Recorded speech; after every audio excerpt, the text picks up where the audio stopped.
Amen. Okay, so let's make a recap of what we had a few hours ago. We explained how the media ministry can facilitate evangelism, and we clearly defined the elements of what makes media communications or mass media communications a ministry. It is very much grounded solidly on the scriptures. We find the ministry of media across the entire history of the scriptures, from the Old down to the New Testament. We answered three components of communicating the gospel or the Adventist truth through media ministry. We also highlighted the fact that our media ministry is at its young development in this part of the region. The content of our media materials have no part in the broadcast industry. With all this said, we push on to take this session to define what is the purpose of our media ministry, whether this is the spoken or the speech, or whether this be done in radio, television, internet. A while ago I had a concern on social media. Then the purpose of the media ministry will be very important. So pull out your notes once more, and let's take this one by one. There are only 7. Of course there are more, but there are only 7 that are very, very important. And at any point you have a question or probably a related experience that affirms these purposes of media ministry, you can cut me at any time. Okay? So we take the first one. The first one says there, the media ministry is used to enhance the worship experience. Okay? So primarily, the media ministry is gifted to man by God, so that our worship experience, the foremost activity of man is to give glory and honor to God, which is, experienced in worship. So the first reason why you are doing content for the media ministry is to enhance the worship experience. Can you tell me what particular areas of media or resources or probably medium is being used for enhancing the worship experience? Music. Huh? Music. Music. Okay. Music is very much part of the worship experience, I should say. You're correct on that, but that it does not enhance the worship experience. It is worship at its core. Music at its core is worshiping God. You do music because you worship God, but what is it by which media can be used to enhance worship? Like, for example, music. What technology in media can you put into your worship experience like music? Huh? Camera. How does camera enhance the music or the worship experience? Sound systems. Then you can see projections. Okay. Siguro, that enhances yung visibility noong nagtitake part. No? But what about the worship itself? What about the worship itself? Like, for example, yung sinabi ng kaibigan natin dito, umaawit siya. I sing to honor and glorify God. And that is very much part of worship. Many of us may be thinking that music is incidental to worship. No, no, no, no. Your music itself is already what? Worshiping God. When you put the right content into your music, the emotion that affects it, okay, is giving honor and glory to God, recognizing the Lordship of God into your life, or in your life, is already worship. Now, what can you employ in your music, in the media ministry, that can enhance? Sabi kanina, camera, okay? Yes, I would agree with you, camera. But how can you use the camera to enhance the worship experience? Show the singer. Papakita mo yung singer through the camera na umaawit siya. Video clips. Would that be a good purpose for your camera towards this end? Kasi tandaan niyo, why I told you all the very base of media ministry in the first session, that should be carried to the second session. You remember everything that we talked about a while ago, this morning? Carry that over now. How can you use that particular equipment to enhance your worship experience? For the camera to show yung nagpe-perform may not be as noble when you use the camera to what?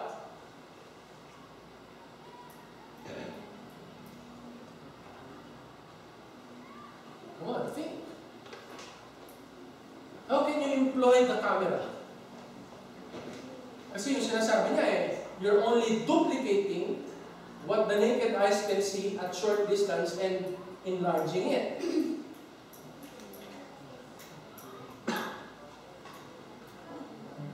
So ano magandang gamit ng camera ngayon? In the worship experience. Papalaki po yung crowd with stand para makita mo ng nasa labas, sa likod. Kung malaki. Very good point. Is it documentation? Documentation purposes? Paano? Explain more. Paano mo gagamitin yun? Go ahead. Capture yung mga hindi nakikita natin. For example, kanina, session sa church tayo, habang umaawit ng lahat ay ang lahat natin sa projector, pero yung camera yung likod. So tinitignan ko yung screen, may naka-capture siya na hindi nakikita namin kasi ang focus na niya sa harapan. So pwede makatulong yun na, for example, nagbabasa ng Bible, talagang nagbabasa siya. Yung iba naman is naghihintay kung kasi ikaw wala naman, nakita ko iba, wala naman dalang Bible. Yung iba, nakikinig lang. So, through that camera, nakita na dapat ganito rin dapat ako. For me, ganito. Very nice, maganda. But remember, while this may be tools, what we are actually talking about enhancing the worship experience are the medium. Ano yung media natin? The first one is what? What's the first one? You remember the spirit thing? Speech. Yeah. The speech should what? Enhance the worship experience. I'm telling you this because it's not actually the tool. But it's the what? Yes. The medium.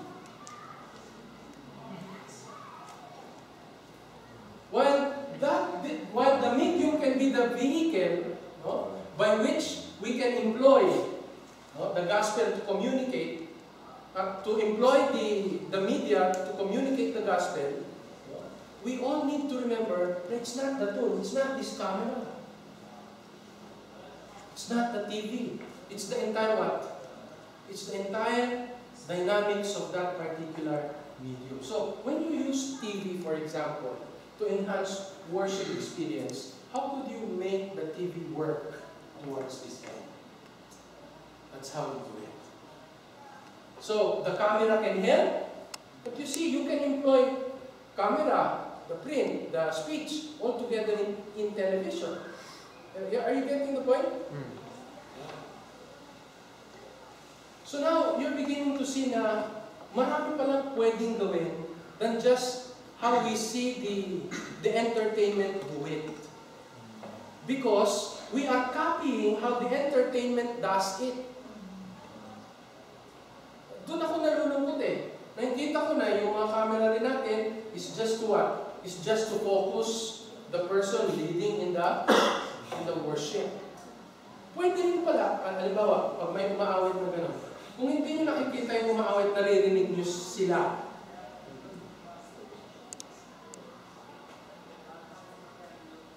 What difference does that make?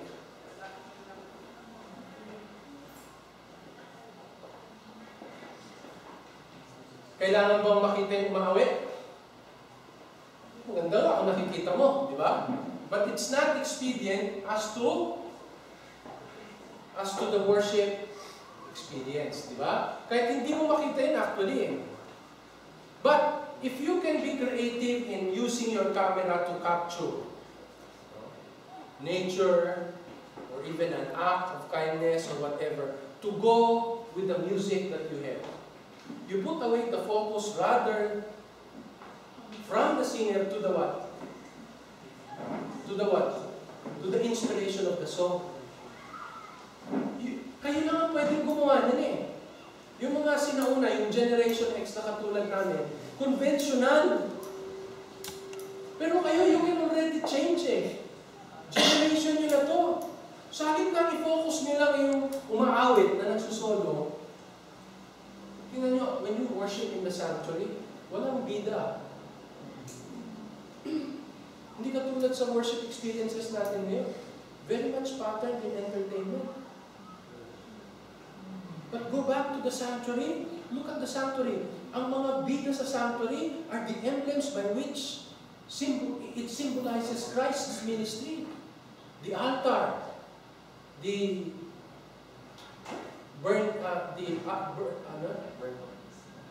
altar of the burnt offering, altar for the incense, di ba?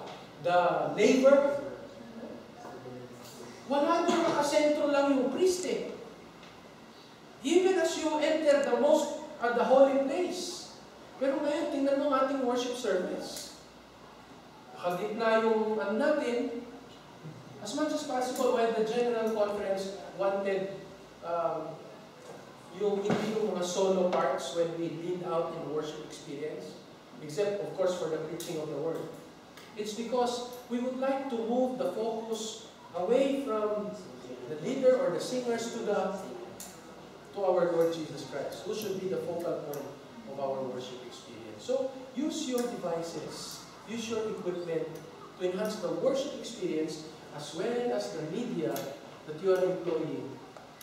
That will totally change the worship experience. Diba? Tulad yung sinabi mo, tama yun, makikita nila naman. Diba? Pero what if, in the music, sa halip na ipan mo yung lahat ng mga mukha ng mga umaawit na gano'n, ang ilagay mo doon ay ano? A video material that could what? Enhance the lyrics of the song. Mas na-meet mo yung worship experience. Diba? Kasi ang tendency natin, pag nagpan na yung camera ng gano'n, dun sa mga mukha ng gano'n, yung iba, may magtatawanan pa. It destroys the music experience, the worship experience. Tapos minsan may mga sutil na camera na. I wish we would not have that. Itututok pa doon sa gumagano. See? Makikita yun sa giant screen. You would see that on giant screen, you know? How would that affect your worship experience? Are you following, friends? What else? Radio. Can the radio help the worship experience? Yes. Yes. If you're familiar with Audioverse, Most of the materials are what? Are audio content lang. No? But it can help the what? The worship experience. What else? Come on, think more. Internet, how can it help the worship experience?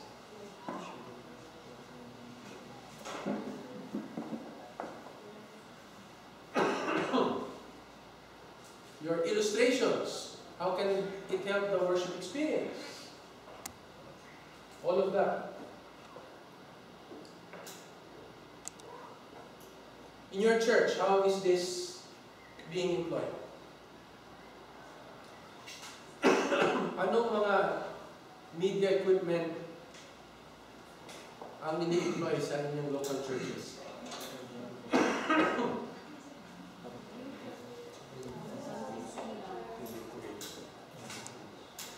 Ano ginagamit nyo? Ha? Sound system. Okay? Yes. Yan, mahalaga yung sound system na yan. Pag hindi tama ang gamit ng sound system, it can create feedback. How many of you were around during Axon 2015, where we highlighted the church sound system?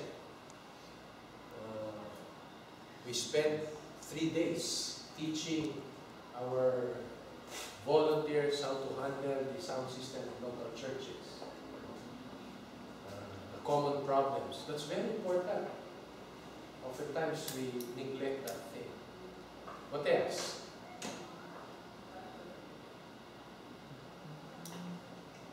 Pumay ng mata niya. Parang hindi ka natulog na gabi. Parang isang pili pa yan. Tumbay. Okay, so let's take the second one. What's the second one? It brands the local church. So, in other words, yung inyong media content, make it to work so that the community around you can brand the local church. For example, in your video content, alam niyo yung brothers na gumagawa ng mga famous movies that warm our hearts, di ba? With the movie na yun, Facing the Giants. Yeah? Pictures, right? Actually, magkapatid yun. Kapatid yung producer yun. And then after the Facing the Giants, you have like, meron pang isa yung Fate like potatoes, Flywheel. ano no? Flywheel. The most Fireproof. recent one is what? Courageous. Courageous. Yeah. The most recent one is War Room.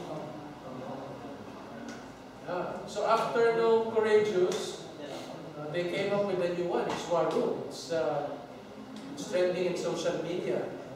You see, every time they come up with a movie, it's being followed. It brands the what? The denomination, the church, where they belong. What they would often ask is, what Christian denomination produced that one? For example, in the Adventist Church, what media has branded our local church? Or our church itself, globally? One is Hope Channel, what else? Here in the Philippines, it's not so much of Hope Channel than 3ABN. Right? See? So you can use mass media or the media ministry to what? To brand your local church. In your small community, thank you. Nagtaga mo na rin ang smile mo. So in your local church, pag gumawa kayo, don't just put something out there. Why don't you brand it? Come up with something that will what? That will talk about your faith. No? Kaya, yan, makikita ninyo. The illustration, which will be used as a logo, will be very important Many times you may neglect or overlook pag lumalabas yung station logo o kaya yung channel logo. But look, that simple element in video is what? Is branding the local church. So anong mga local brands ang anong mga local productions natin that are branding the church here in the Philippines? Versikulo, kapitulo. So, of course, aside from 3AM,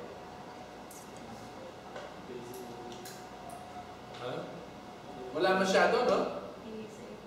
Kaya yan, pwede nyo simulan yun. Mga productions ninyo. Si Winwin ba? Yung mga kinokolate ni Winwin ng mga video productions. What brand do you place there? Is he using?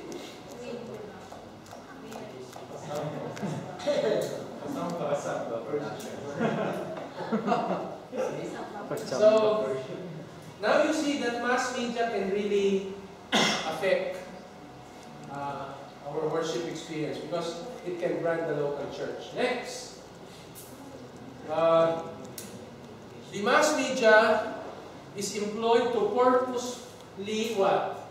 Communicate with your congregation. Kaya yung the templates that you use should communicate what you intend to communicate. If you're using a projector, no? A video projector in your local church, and you're intending to communicate an announcement, what should be prominent in your slide? The word. The what? The announcement, di ba? Eh minsan, mas malaki pa yung yung heading mo. Mas malaki pa yung itsura ng church mo dito. O kaya, mas graphic pa yung kandila mo na may kasaya-saya ng apoy. So, you should exactly know the purpose why you are employing that one. So, for this example, if I'm going to make this communicate with my congregation, what I will do is what? Is improve it. Right? So what I do, make it bold. Probably I can even increase the font size. There is always a good rule in thumb of using your font size on the even. Ano to daw? Tingnan nito. Okay, so when I'm done, we play it again. Okay.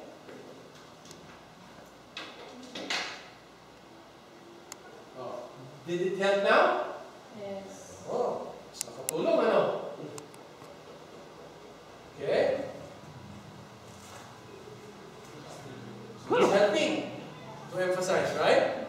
So, with the simple principle that we have employed, you see, it can already communicate with your congregation. Depending on your purpose for whatever, but your media on this particular incidents should be able to help communicate what you need to communicate. So if you're putting a quote from Ellen White, from the Spirit of Prophecy, don't put the whole thing. Probably get what is most important from that quotation. And that will help them understand the quote. Siguro yun ang i-amplify mo. So that immediately when they see it, they would understand it. Don't put something on your slides that you're just only simply to read it. Lahat ng sasabihin mo, doon pala, binabasa. Hindi basahin na lang din nila. Huh? So use your slides to what? To enhance the worship experience. Minsan kasi, may nakikita ko mga slides na kahit hindi na siya tumayo at magsalita, alam ko na yung message. So, same with the radio. The radio, make your intro block, no? Shouting. so that they would exactly know that it's the start of your program if it's on a radio broadcast. From time to time, put an insert of your local broadcast, so they would know anytime that they would come in to listen to your broadcast, they know that they are tuning in to this particular program. So there are many ways by which you allow your media to communicate with your congregation. So siguro maganda rin malaman who is your congregation. If your congregation is composed of majority siguro dyan, kabataan or young people, then use that for young people. But you see, friends, you cannot go wrong with a simple presentation. The minimal elements that will convey the message is the best. You cannot go wrong with that. Kahit na senior citizen o bata, if you know the elements that you are putting in your medium, you would still be as effective. Okay. So let's move to the next one.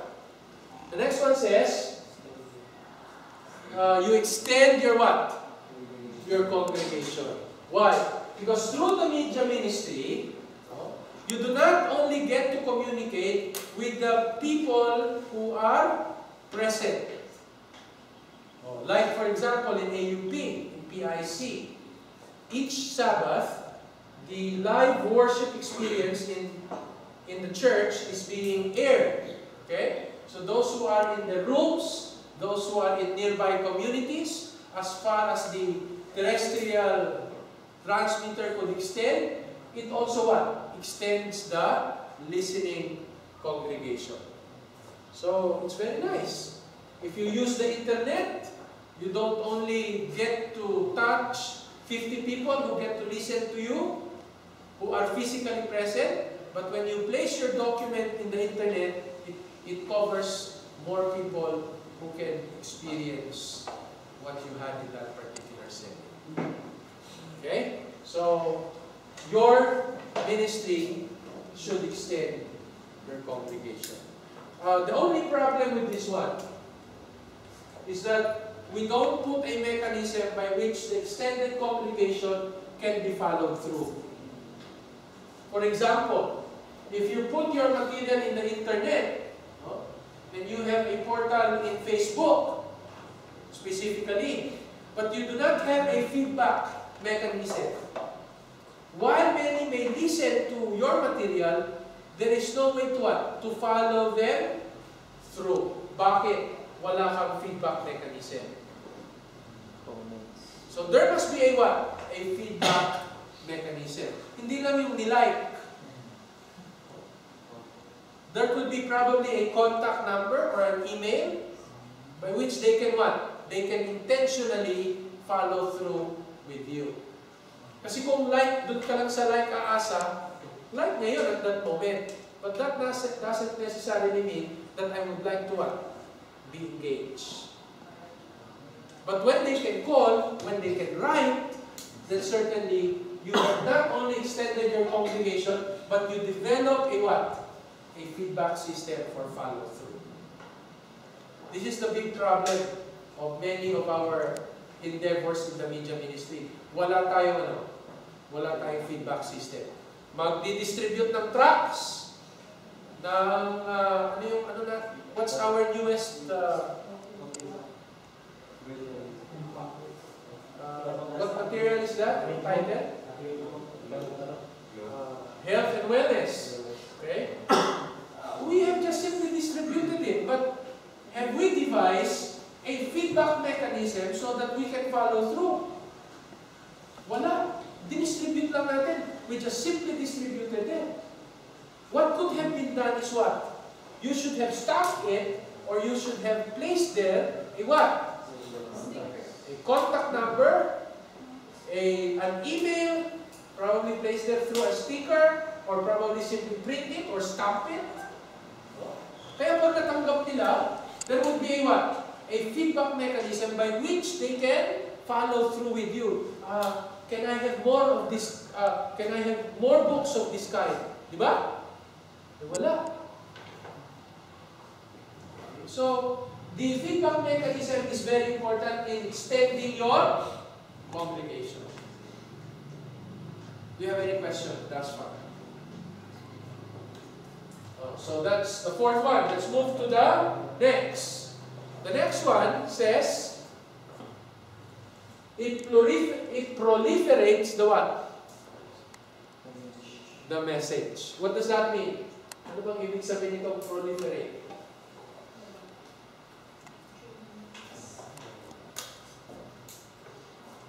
Similar to that of extending, you replicate, you make the reach of the message what? Wider, and to more people. That is when you use and employ your media ministry properly. I must be very careful on this.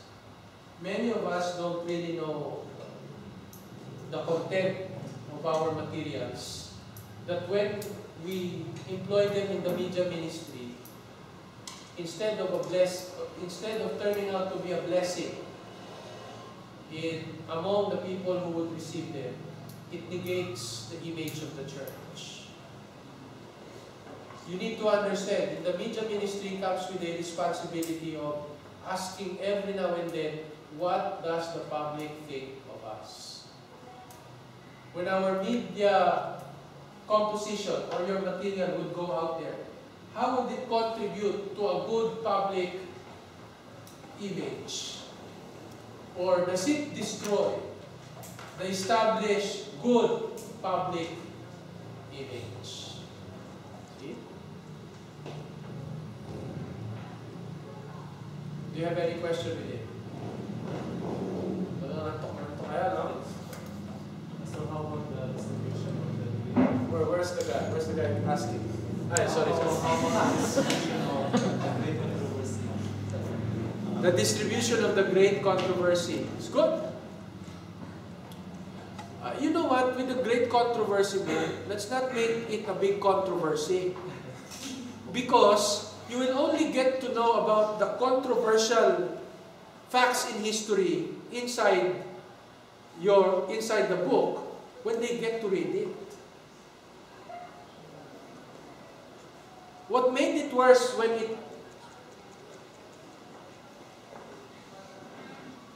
it came out some time ago for the church is that we highlighted the what? The mention of what the Pope would eventually do to the church. Diba? That made the thing worse. When we could have simply what? Shared it to them and tell them how the Lord carried the church from what? From the beginning until He restores the church. The new heavens and the new earth. But we highlighted, why don't you read this? Okay? Because here you will find that the Pope is the 666. Okay? So you destroyed your own media ministry. You could have just simply handed the book and allow the conviction of the Holy Spirit. When He comes around on that particular chapter, then exactly the Holy Spirit would have impressed him of the right message. Diba? Pero ikaw kasi na yung style mo, you know what? You need to read this book. It's health and wellness. It will tell you that those who are eating pork will not become very good. So, you know the problems. That happened to the great controversy too. Diba? Tayo rin minsan talaga may kasalanan. Okay? Can I go further? Well, so the last, we still have two more, right?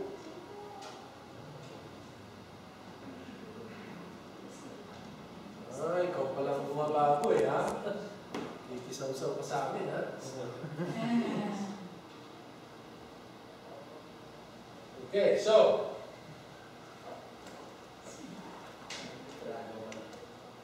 let's go to the next one. The next one says, when we employ media ministry, it does not only enhance the worship experience, run the local church and communicate the gospel or the Adventist truth with the congregation. It can also extend our congregation. No? And it can what? It can make the reach of the message wider and further. No? And the next one says, through the media ministry, what we dreamed many years ago in the time of Ellen White now is indeed becoming real. Can you still, maybe you will not be able to relate with me. But there was a time when I was youth like you, like at the age of 15, 16, 17. The church that I know is just the nearby churches from our place. It so happened that I grew up in a place in Metro Manila where the Adventists developed their ministry. So I have around 6 to 7 churches around the community where I grew up. But other than that, wala na. Only to find out later that there are more than 1,000 churches in the entire Philippines. So, through the media ministry, we begin to see that what? We're becoming indeed a global church. Those who are coming from Africa, those who are coming from China, may not know that the church they join to is not just a what?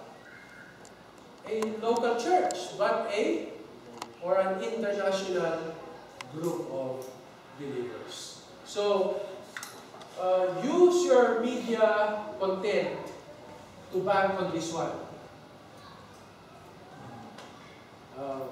By the way, the General Conference came out with a short video teaser that tells them about the Adventists, right? What is our vision? What is our mission? What is our lifestyle? Probably you can do fillers like this. And when we put that in broadcast, it will help a lot of people to understand who are the Adventists. That is one classic example how the media content can be used to what?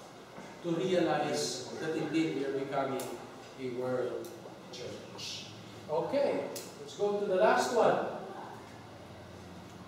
The last one is heeding the clarion call. Through the media ministry, we're actually fulfilling the prophecy of the 3 angels' messages. Going back to that. Is there another interpretation to the urgency of the flying angel in Revelation 14 other than technology or the media ministry? Could there be another meaning of that? Missionaries going to foreign places. Yeah. But how long have we been doing that? And we have not covered as much as the media ministry has done, di ba? Amen. Like for example, dito sa 1,000 missionary, we could send, ilan bang pinapagraduate nila dito every batch? Like for example, you have around 50, then you send all the 50, no? But that is for what period of time?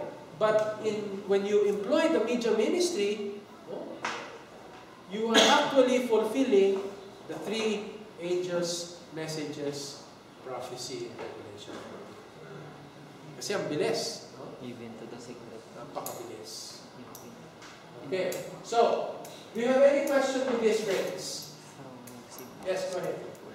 Pastor, with regards to debate or productions of debate, is it promoting the message or? No, debate. No, I'm really sad about that one. I wish we never get to copy what others are doing to promote their movement or their religion. Because it's not something that we as Adventists should embrace, really. Sometimes, those who are enthusiastic of producing this are saying, we get converts out of these productions.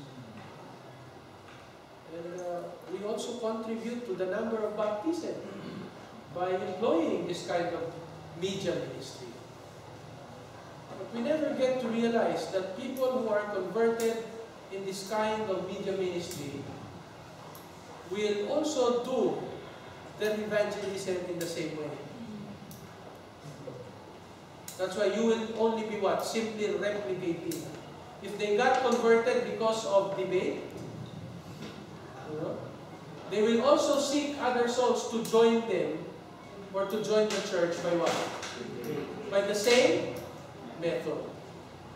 So you are what? Replicating the number of Adventists who wanted debate because they thought that it is the medium by which they were converted and they will do the same to convert others.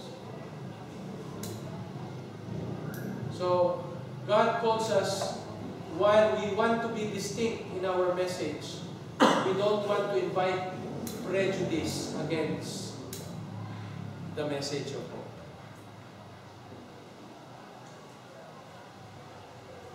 There will be occasions where we have to make clear answers of what we profess to believe, but not in this manner. So I hope that is very clear to you, friends. Huwag nang gano'n ang gawin ninyo. Nakiusap na ako sa inyo sa Tagalog. Like, for example, the catechist way of doing things, you will collate, the questions of other denomination, or probably answer the query of the other denomination about our faith and answer it back. While many of the answers may not be as accurate to what the Bible intends to speak of,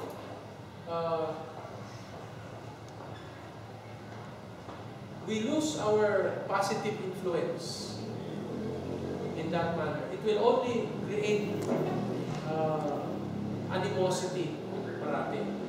Lalo na pag sasabihin mo, halimbawa ay yung siguro nagtanong nito, dapat ay maglinis ng tenga. Diba? But believe me, friends, please be very careful of this one, because the Adventist Church has not given you any authority to represent the church in a hostile production like that. That even the local church board may have authorized you to do that in behalf of the church. So be very careful.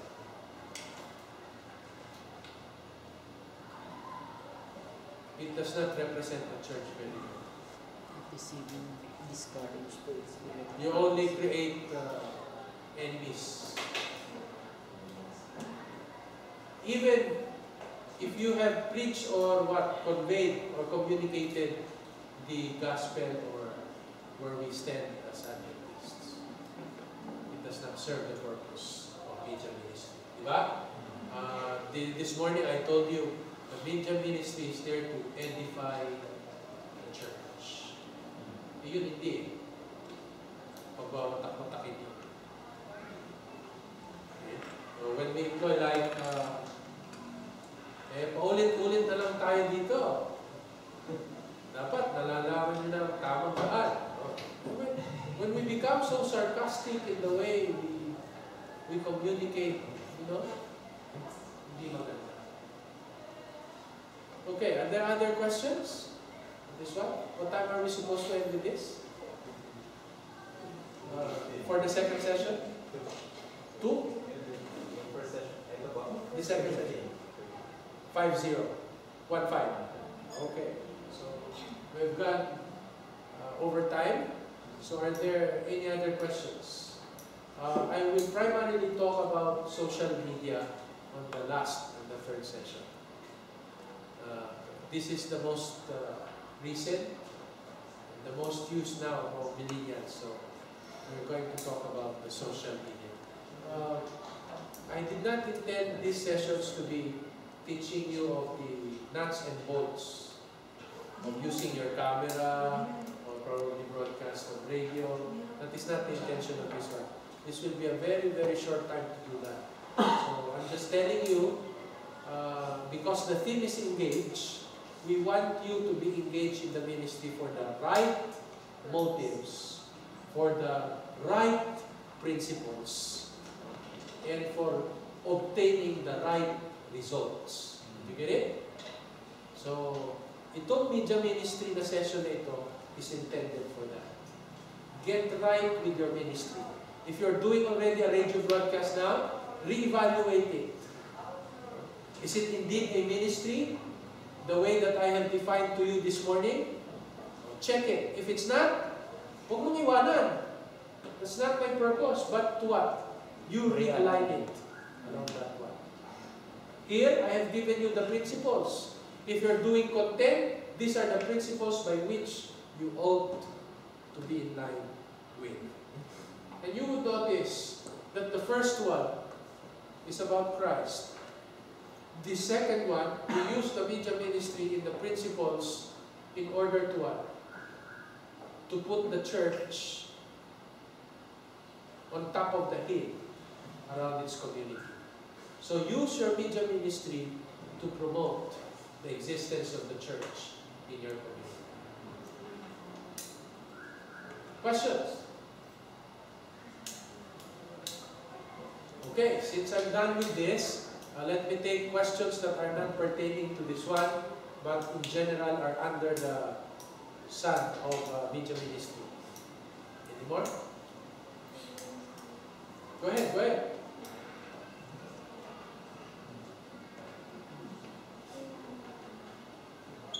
Wala?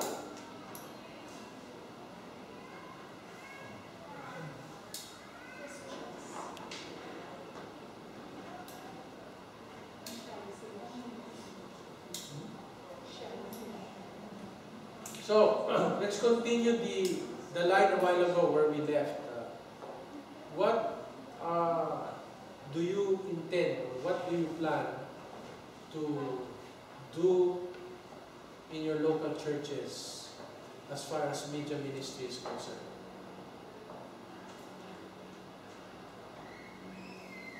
Because let's admit, media ministry is not cheap. It's really expensive to do media ministry. The good tripod alone can cost you good investment of money already. Yes, I still, hindi nyo kasi ako tinatanong eh. I still encourage you to get a DSLR rather than a 3CCD camera. Because nowadays, it's better to get clips and get them edited all together so that the story comes fresh, you know, and the interval of the change of sequence and the thought, you know, will just be simply for millennials. Because yung mga DSLRs cannot record very long ones. But if you'd like to make stories, if you'd like to make content that is fast-changing, which is the direction of many of the millennials right now. They don't want to stay in the subject for a long time. They are quick to pick it up and develop on it. They would like as many information in a single span of time. These are the millennials. You may want to use a DSLR. It's more handy, easier to maintain. You can find a very good minimal body of your DSLR and very good versatile kit, lens kit. It can work very well for you to create a video content that can be useful for the church. Slides. Have you seen lately yung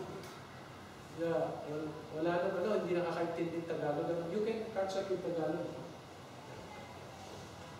Have you seen lately yung mga productions ng Thailand?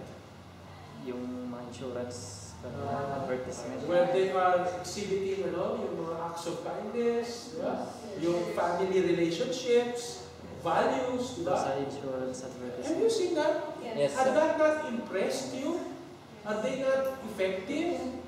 Minsan, hindi ka napapaluha, hindi ka nakukonvict sa sa sermon, pero in short clips like that run 3 to 4 minutes, it can get you to tears. Di ba? I remember when we were doing promotional video clips that we placed in the internet and in the major news, in the major broadcast entities in the Philippines for Hope Manila 2014. Lagay namin doon, iba-ibang occasions where hope is needed. You know what gained the most appreciation and views? Is the short clip where there was a senior citizen who was trying to cross the street but cannot. No? So there came an Adventist youth to the rescue, held her hand, hold her umbrella, and got the senior citizen cross the street. And it ended up, in short 20 seconds, you have communicated already something, and it has threaded in the internet. That got us a lot of views and a lot of promotion for Hope Manila 2014. You see, 20 seconds can make a difference. Just by knowing who your target audience is, what is the value you'd like to communicate. Minsan kasi ang dami pa natin ina-add eh. Ang gusto lang naman natin eh, to exert our influence that helping a helpless can, is the best religion. Something like that. And it only took us 20 seconds to put that on screen. And many have appreciated it. So, what am I saying?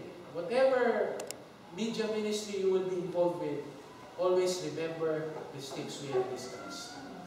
The principles are there. Do not go beyond the principles. I've explained to you the dynamics of mass communication. Pastor, about making clips, what is the right, I asked about the principles of doing video clips, like putting sounds of it. So what are the right... Yeah, that will be another presentation. That is composing your productions. If you intend that to be shown on Hope Channel, then the right configurations should be available to you. Your frame rate, what will be the format of your final material, what is your viewers' limits, so that when we placed it in Home Channel, will not crop any of your material. Those will be very important. Your audio could be recorded separately with an audio recorder and place that all together in your editing software when it would sync both, rather than picking up in one equipment the audio and the video. Right now, what we do is really sync the two materials, the audio and the video. We don't pick them up in one equipment. That will be more laborious, but that's better because you can clean the audio before you sync it with the video. If there are noises or ambience that are not relevant to your material in your video, then you can what?